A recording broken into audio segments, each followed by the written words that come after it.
యూజువల్గా legs pain ఉంటే మనం తీసుకోవాల్సిన జాగ్రత్తలు. లెగ్స్‌లో ఎక్కువగా మనకు థై మజిల్స్‌లలో, హిప్ జాయింట్స్‌లలో, నీ జాయింట్‌లో, కాఫ్ మజిల్స్‌లో, యాంకిల్‌లో, అలాగే ఫుట్‌లో అండ్ టోస్‌లలో పెయిన్ వస్తూ ఉంటుంది. ఇలాంటి పెయిన్స్ యూజువల్‌గా ఉంటే స్పెసిఫిక్‌గా అంటే ఆ యొక్క రీజన్‌ను బట్టి వచ్చే సమస్యలు వస్తే వాటికి తగ్గ ట్రీట్మెంట్ ఇవ్వగలిగితే మనకు డెఫినెట్లీ మనం దాన్ని హీల్ చేయొచ్చు. బట్ నాన్ స్పెసిఫిక్ ఉంటుంది.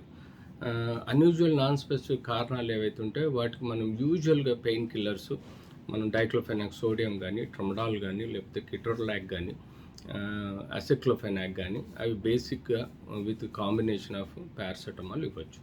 ప్యూర్గా మస్కులర్ పెయిన్ ఉంటే దాన్ని థయోకాల్సిసైడ్ కానీ, టిజాడిడ్ కానీ, లేకపోతే కాంబినేషన్ డ్రగ్స్లో ఇస్తే కూడా మనం పెయిన్ తగ్గే ఆస్కారం ఉంటుంది.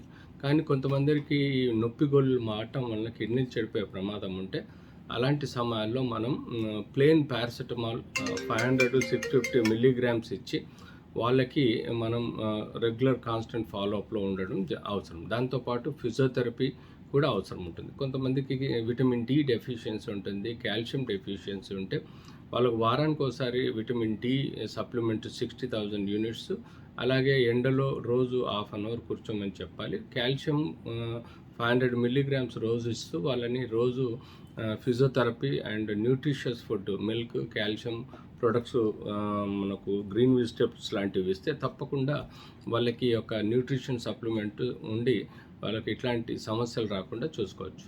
సో ఇలా మనం న్యూట్రిషన్తో పాటు మెడిసిన్స్ ఇవ్వాల్సిన అవసరం ఉంటుంది. సో స్పెసిఫిక్గా రుమటాయిడ్ ఆర్థరైటిస్ కానీ, సొరియాటిక్ ఆర్థరైటిస్ కానీ, గౌటీ ఆర్థరైటిస్ కానీ, లేకపోతే నాన్ స్పెసిఫిక్ రుమటాయిడ్ అయితే దానికి తగ్గట్టుగా డిజీజ్ మోడిఫైయింగ్ డ్రగ్స్, అప్పుడప్పుడు కొంతమందికి స్టెరాయిడ్ కూడా పెట్టాల్సిన అవసరం ఉంటుంది, along with anti inflammatory with calcium supplementation కూడా ఇవ్వాల్సి వస్తుంది.